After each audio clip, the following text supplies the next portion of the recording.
Okay जी, अब हम discuss करेंगे कि एंटीकोगुलेंट्स एंड प्रोकोगुलेंट्स क्या होते हैं।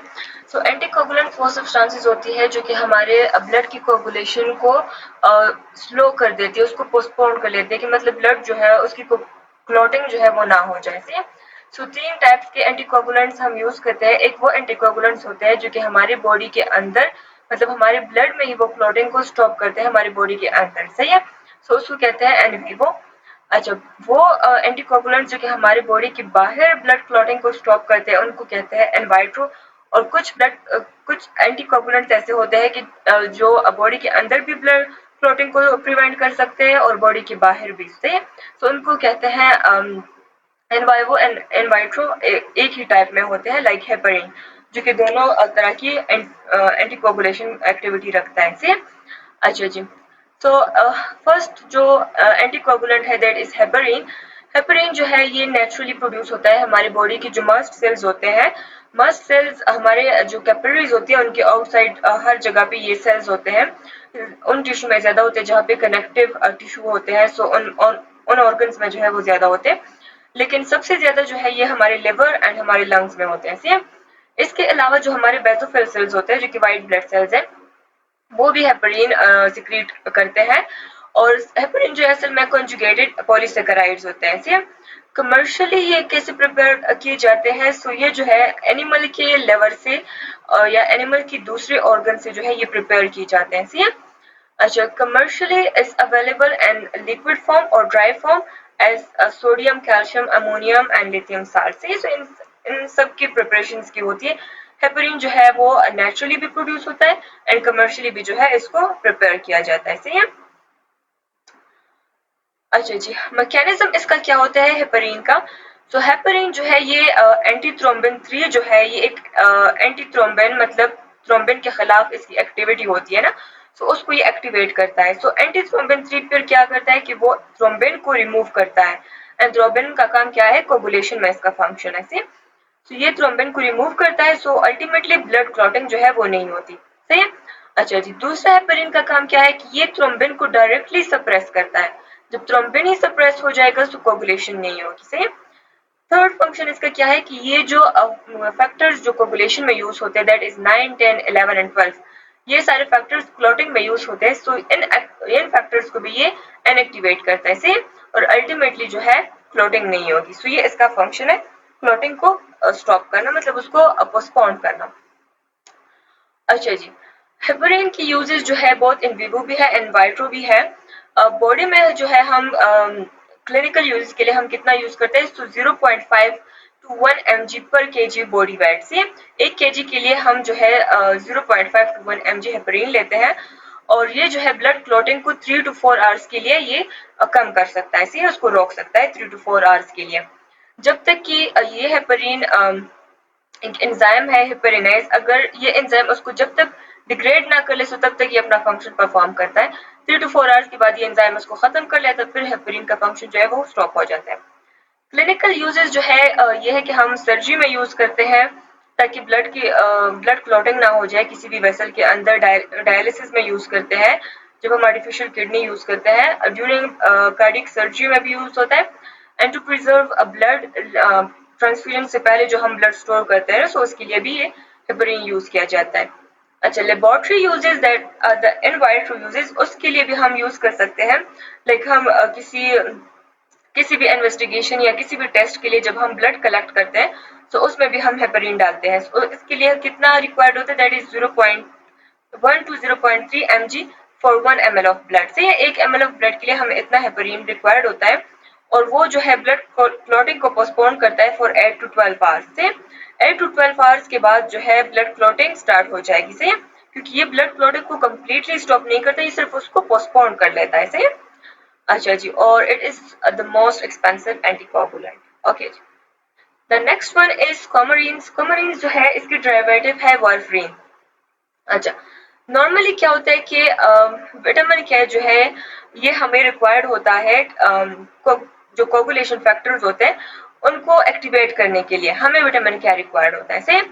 विटामिन के जो है ये इनएक्टिव ऑक्सीडाइज फॉर्म में होता है और इसको एक्टिवेट जो है एक एंजाइम करता है। उस एंजाइम को कहते हैं विटामिन के एपोक्साइड रिडक्टेज कॉम्प्लेक्स 1। सही है, ये एंजाइम क्या करता है कि ये विटामिन के को एक्टिवेट करता है। सही है। अच्छा जी, जब वार्फरिन हम किसी बॉडी में इंजेक्ट करते हैं तो वार्फरिन इस एंजाइम को इनहिबिट कर लेता है। जब ये एंजाइम अपना काम नहीं करेगा तो विटामिन के जो है वो एक्टिव फॉर्म में कन्वर्ट नहीं होगा। जब विटामिन के एक्टिव फॉर्म में कन्वर्ट नहीं होगा तो क्या हो जाएगा, कोगुलेशन फैक्टर्स जो है उनकी कार्बोक्सिलेशन नहीं होगी, उनकी कार्बोक्सिलेशन नहीं होगी तो वो इनएक्टिव रहेंगे। जब कोगुलेशन फैक्टर्स इनएक्टिव रहेंगे तो हमारे बॉडी में जो है ब्लड क्लॉटिंग ही नहीं होगी। सही है। तब तक ब्लड क्लॉटिंग नहीं होगी जब तक ये कोमरीन हमारी बॉडी से खत्म ना हो जाए। सही है। Coumarin is a derivative of warfarin is a derivative of Comorin.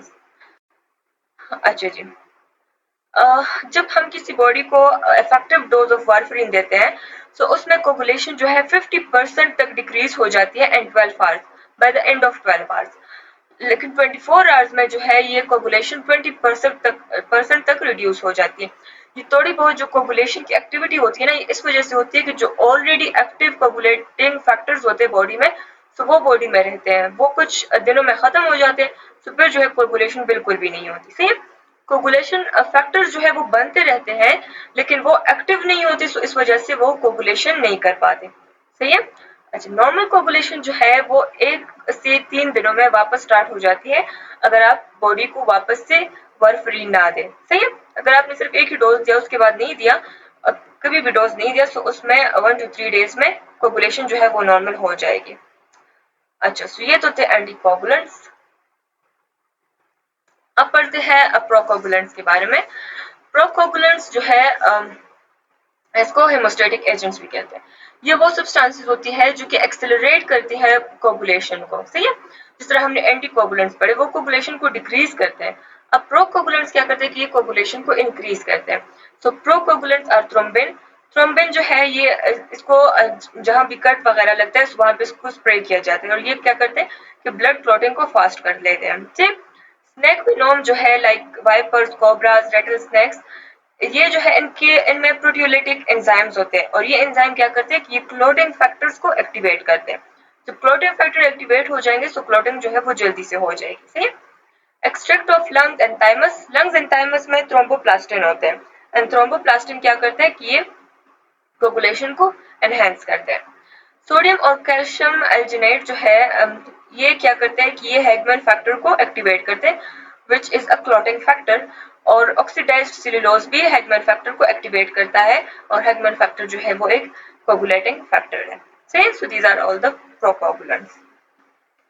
Okay जी, टेस्ट फॉर ब्लड क्लॉटिंग।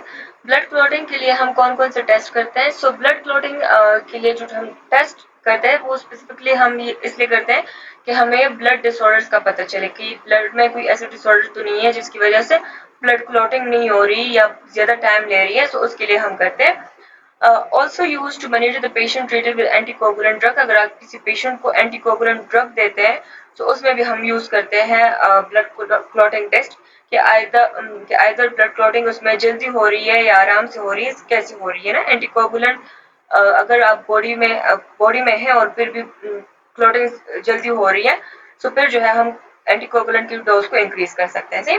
सो इसलिए जो है हम क्लॉटिंग टेस्ट करते हैं। इसमें टेस्ट जो है वो ब्लीडिंग टाइम, इसमें आपको ब्लीडिंग टाइम का पता चलता है, क्लॉटिंग टाइम का, प्रोथ्रोम्बिन टाइम का, partial prothrombin time, international normalised ratio and thrombin time, ये सारी जो है हमें क्लॉटिंग का बताते हैं कि क्लॉटिंग कितना टाइम ले रही है या ब्लीडिंग जो है वो कितना टाइम लेती है।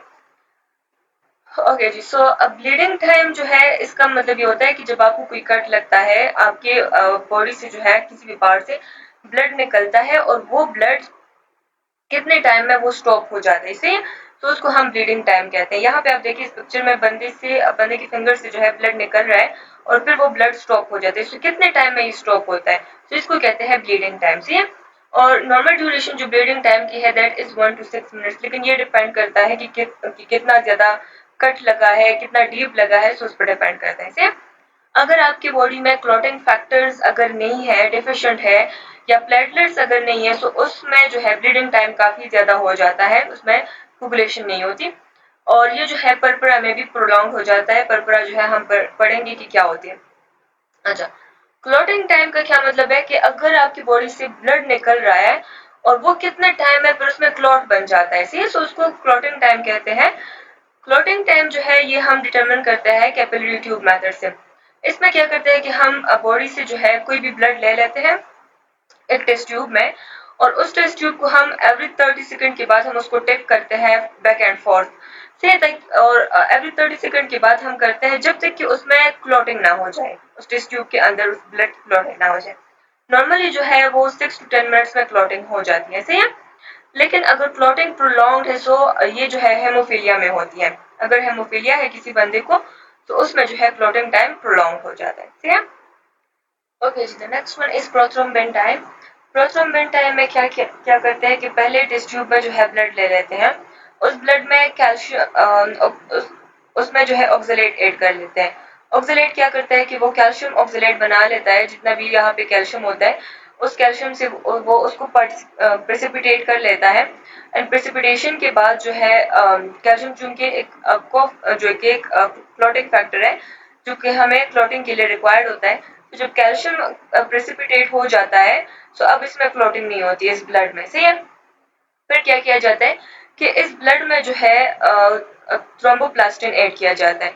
एंड थ्रोम्बोप्लास्टिन आप लोगों को पता है कि जो कि जो एक्सट्रिंसिक पाथवे होता है प्रोथ्रोम्बिन जो एक्टिवेटर होता है, जो प्रोथ्रोम्बिन एक्टिवेटर होता है उसको बनाने के लिए जो है हमें रिक्वायर्ड होता है थ्रोम्बोप्लास्टिन। तो उसमें जो है अब थ्रोम्बोप्लास्टिन ऐड किया जाता है अलोंग विद कैल्शियम। कैल्शियम जो है वो इसलिए करते हैं ताकि वो ऑक्सलेट को नलीफाई कर दे, सही है। और थ्रोम्बोप्लास्टिन इसमें ऐड किया जाता है। अब थ्रोम्बोप्लास्टिन आ गया तो अब वो क्या करेगा, ब्लड क्लॉटिंग करेगा ना। तो अब थ्रोम्बोप्लास्टिन जब ऐड किया जाता है तो फिर इस टाइम को कैलकुलेट किया जाता है जब तक कि उस ब्लड में क्लॉट ना बन जाए, सही है। सो वो पूरे एक्सटेंसिव पाथवे को फॉलो करके एक क्लॉट बनेगा। सो इस टाइम को कैलकुलेट किया जाता है the time from thromboplastin to the blood clot, ठीक है। और इस टाइम को क्या कहते हैं, इसको कहते हैं prothrombin time. So it is the time taken by the blood to clot after adding tissue thromboplastin to it, सही। जब आपने टिश्यू थ्रोम्बोप्लास्टिन ऐड किया और फिर क्लॉट बनने में जितना टाइम लगता है उसको कहते हैं प्रोथ्रोम्बिन टाइम। अच्छा, प्रोथ्रोम्बिन टाइम नॉर्मली होता है 10 to 12 सेकंड। अगर इसमें कोई डिले आता है इस टाइम में तो इसका मतलब है कि कोई प्रोथ्रोम्बिन की डिफिशियंसी है, या अदर फैक्टर्स लाइक 1, 5, 7 एंड 10 इनकी कोई डिफिशियंसी है, क्योंकि ये सारे फैक्टर्स जो है ये इस पाथवे में यूज होते हैं, ठीक है। और ये जो है हेमोफीलिया में ये टाइम नॉर्मल होता है। ओके जी, the next one is international normalised ratio. International normalised ratio ये असल में क्या होता है कि इसमें हम एक नॉर्मल बंदे का और एक पेशेंट का जो प्रोथ्रोम्बिन टाइम है ना वो हम कंपेयर करते हैं, सही है। सो अगर प्रोथ्रोम्बिन टाइम में असल में हम क्या मेजर करते हैं, एक्सट्रिंसिक पाथवे जो होता है क्लॉटिंग का जो एक्सट्रिंसिक पाथवे है हम उसको मेजर करते हैं प्रोथ्रोम्बिन टाइम में। सो इसमें भी हम असल में एक्सट्रिंसिक पाथवे को ही मेजर करते हैं, लेकिन उसको हम कंपेयर करते हैं एक नॉर्मल बंदे के साथ से।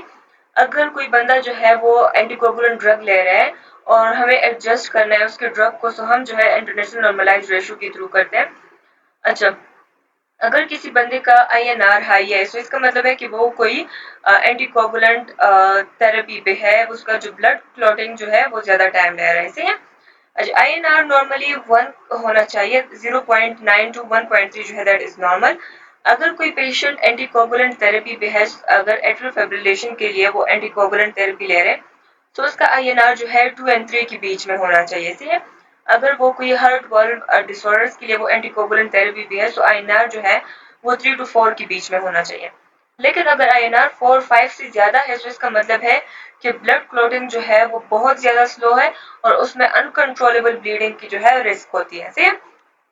जिसका ये फॉर्मूला है जिसमें पेशेंट का जो टेस्ट के थ्रू प्रोथ्रोम्बिन टाइम कैलकुलेट किया जाता है और नॉर्मल बंदे का प्रोथ्रोम्बिन टाइम क्या होता है, तो उसका एक रेशो लिया जाता है और उससे आईएनआर निकाल दिया जाता है।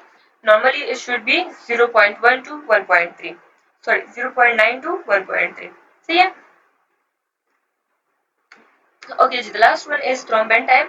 थ्रोम्बिन टाइम में क्या किया जाता है, जिस तरह प्रोथ्रोम्बिन में प्रोथ्रोम्बिन टाइम कैलकुलेट किया जाता है, इस तरह थ्रोम्बिन टाइम में थ्रोम्बिन टाइम कैलकुलेट किया जाता है। मतलब थ्रोम्बिन को ऐड किया जाता है पेशेंट के ब्लड में और फिर उस टाइम को कैलकुलेट किया जाता है कि कितने टाइम में ब्लड क्लॉटिंग हो जाती है, सही है।